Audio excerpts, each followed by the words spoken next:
루미의 듣는 공포 이야기. 안녕하세요. 공포 이야기 루미입니다. 제가 오늘 들려드릴 이야기는 네이트판에서 굉장히 유명했던 더블리님의 박보살 이야기를 들려드릴까 합니다.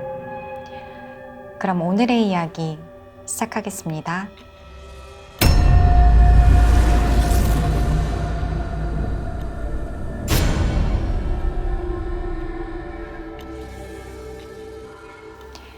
엄마의 친한 언니가 신수를 보러 용하다고 소문난 스님을 찾아갔다. 엄마가 지금은 그런 걸 믿지만 그때 엄마는 점이나 사주를 잘 믿지 않았기 때문에 그냥 뚱하게 앉아있는데 그 스님이 엄마한테 대뜸 이번 해가 가기 전에 딸을 가질 겁니다. 그 아이 사주가 좋고 복도 있고 조상이 돌보는 아이니 잘 키우세요. 하늘에 달도 별도 다 따다 줄 겁니다. 그 후 엄마는 정말 임신을 했고 나를 낳았는데 그 전에는 정말 힘들고 빚더미였던 아빠 사업이 갑자기 너무 잘 풀리고 소송에 휘말렸던 아빠 집안의 유산 문제도 다 해결이 돼서 처음으로 통장에 큰 돈을 저축했다고 한다. 별 탈 없이 무럭무럭 쑥쑥 커서 나는 고등학생이 되었고 여고에 입학을 했다. 그리고 한눈에도 범상치 않아 보이는 아이가 친구를 하자며 나에게 다가왔다. 크지 않은 덩치에 눈매하며 입하며 정말 또렷하게 생긴 아이였는데 그 첫인상이 매우 강렬했다. 특히 눈이 매의 눈을 하고 있었다. 나는 임기응변에 좀 능한 편인데 얘가 날 똑바로 쳐다보면 이상하게 사실만을 말하게 된다. 편의상 이 친구를 박여사라 칭하겠다. 내가 박여사와 친구가 되고 나서부터 주위에 이상한 일들이 생기기 시작했다. 어느 날은 같이 놀던 친구한테 박여사가 오늘 차 조심하고 집에 일찍 들어가. 내 꿈에 네 나왔어.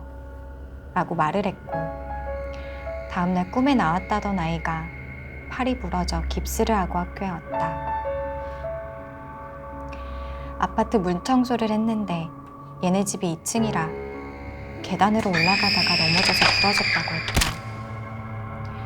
그 후로도 박여사의 꿈에 나온 사람들은 크고 작은 사고가 났었다. 이상하게도 난 한 번도 박여사의 꿈에 나온 적이 없었다. 또 한 번은 친한 친구가 남친을 사귀게 됐는데 그 남자친구가 우리에게 피자를 사준다고 해서 다 같이 피자를 먹으러 간 적이 있었다. 근데 유독 박여사의 표정이 좋지 않았다. 그리고 그 남자친구와 헤어진 후 집에 가는 버스 안에서 박여사가 대뜸 만나지 말라고 하는 것이었다. 왜? 내 남자친구 좋은데 너 질투나서 그러는 거지? 글쎄 만나지 말라고. 걔 콩밥 먹게 생긴 상이야. 하지만 친구는 아랑곳하지 않고 남자친구를 계속 만났는데 2달 후에 일이 터지고 말았다. 그 남자친구가 동네에서 좀 논다고 하는 애였는데 선배들 몇 명이랑 채팅으로 만난 여자 2명을 집단으로 강간해서 정말로 콩밥을 먹게 된 것이었다. 그 후로 알게 된 이야기지만 박여사의 이모님은 정말로 용하다고 소문난 무당이셨고 박여사는 그런 이모를 닮았는지 그런 끼가 있었던 것 같았다.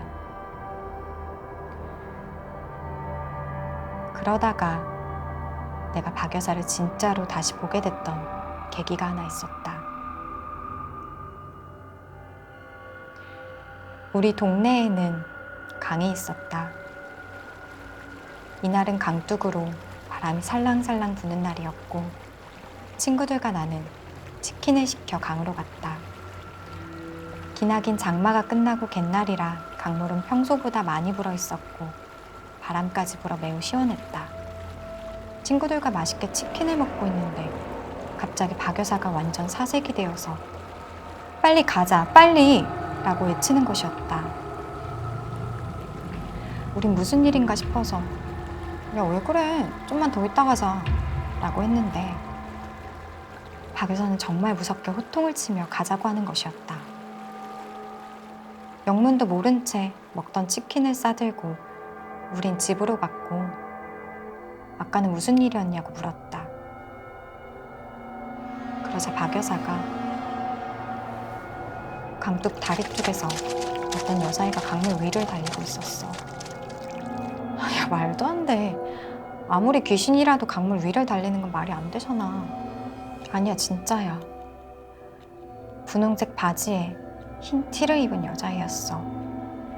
라고 말하며 귀신을 봤다고 했다. 저녁이 되자 친구들은 모두 가고 집에 혼자 있는데 핸드폰으로 지역 재난정보 문자가 하나 날아왔다. 별 생각 없이 핸드폰을 닫으려고 하다가 머릿속에 뭔가 스쳐 지나가는 게 있어.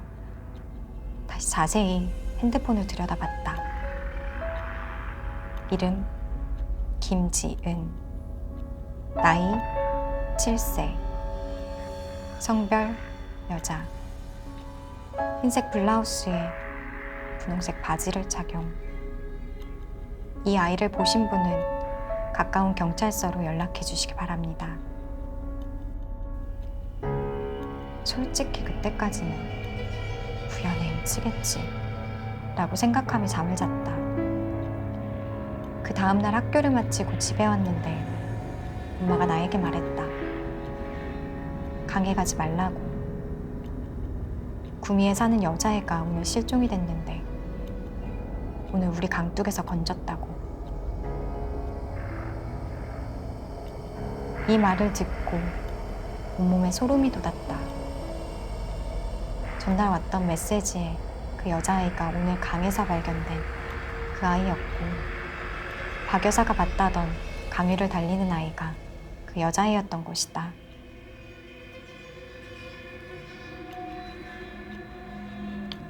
나는 이때부터 박 여사를 박보살로 부르기 시작했고 박보살은 시간이 지날수록 점점 더 매의 눈이 되어갔다.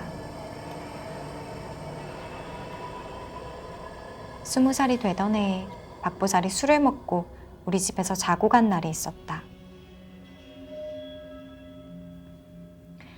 그런데 다음 날 아침 나 새벽에 너네 큰아빠 만났다? 라고 말을 했다. 뭐지 싶어서 나는 엄마한테 엄마 어제 큰아빠 왔었어? 라고 물었고 그때 박보살이 살아있는 큰아빠 말고 라고 말을 했다. 엄마랑 난 무슨 말인지 이해가 가지 않았다. 아빠는 사남 이녀 중 막내인데 우리 집엔 돌아가신 큰아빠가 없었다. 얘기를 들어보니 새벽에 박보살이 갈증이 나서 깼는데 어떤 남자가 내 발밑에서 한숨을 푹푹 쉬고 있었다고 했다. 그래서 박보살이 아저씨 왜 그래요? 라고 하니까 그 아저씨가 나를 가리키며 나는 얘 큰아빠 되는 사람인데 너무 외로워서 그래. 근데 왜 얘한테 있냐고 물으니 내 큰아빠 되시는 분께서 내가 제일 좋아하고 아끼던 동생 딸이니까 지켜줄 거야 라고 했다고 한다. 그리고 박보살은 큰아빠와 이런저런 얘기를 나누었는데 큰아빠가 내 어깨에 수우령이 한 분 더 계시다고 고모도 있다고 말씀하셨다고 한다. 박보살이 가고 집에 오신 아빠한테 혹시 돌아가신 큰아빠고 있었냐고 물으니 어떻게 알았냐며 둘째 형이 계셨는데 결혼하고 신혼여행 다녀오시다가 신행길에 돌아가셨다는 것이다. 그리고 고모 얘기를 물었는데 아주 어렸을 때 홍역으로 돌아가셨다고 했다. 그 두 분이 내 어깨 위에. 비록 지금은 감사하게 생각하고 있지만 그땐 정말로 무서웠다. 엄마가 나를 가지기 전 스님한테 들었던 이야기. 조상이 돌본다는 말이 이거였던 거였다. 그 스님도 참 용하셨던 것 같다. 그리고 이건 가장 최근에 있었던 일인데 박보살이 대전에 살고 있어 내가 마중을 나간 적이 있었다. 차에 타더니 여느 때와 같이 헛소리를 시작했다. 박보살은 그런 장난도 많이 치니까 그냥 한 귀로 듣고 한 귀로 흘렸다. 그리고 근처에 밥을 먹으러 식당으로 갔는데 박보살이 심각하게 너 집에 무슨 일 있어? 라고 물었고, 그래서 나는 아니 별일 없는데? 라고 말을 했다. 밥을 다 먹고 박보살을 집 앞에 태워다 주는데 내리기 전에 하는 말이 사람들 좀 많이 태우고 다녀. 이 차에 있는 사람 많이 춥고 외로워 보여. 라고 하는 것이었다. 집에 와서 난 엄마한테 박보살이 나한테 했던 이야기를 들려줬다. 그런데 갑자기 엄마가 울기 시작했고 나한테 말했다. 외사촌 오빠가 이틀 전에 강물에 뛰어들어 자살했다고. 오늘이 발인인데 널 그렇게 이뻐하더니 널 보러 왔나 보다라고. 그냥 멍했다.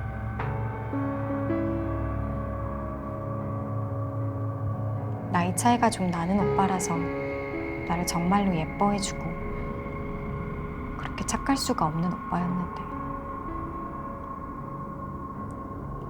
나는 울면서 박보살한테 전화를 했다. 아까 그 말 뭐냐고. 그랬더니 박보살이 작년 여름에 너네 집에 놀러왔던 사촌오빠 맞지? 온몸이 흠뻑 젖어서 벌벌 떨고 있더라. 가는 길에 너 보러 왔나 봐.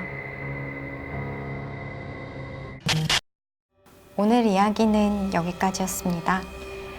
재미있게 들으셨으면 구독 부탁드리고요. 그리고 아래에 나오는 이메일 주소로 여러분의 사연 보내주시면 정말 감사하겠습니다. 구독과 좋아요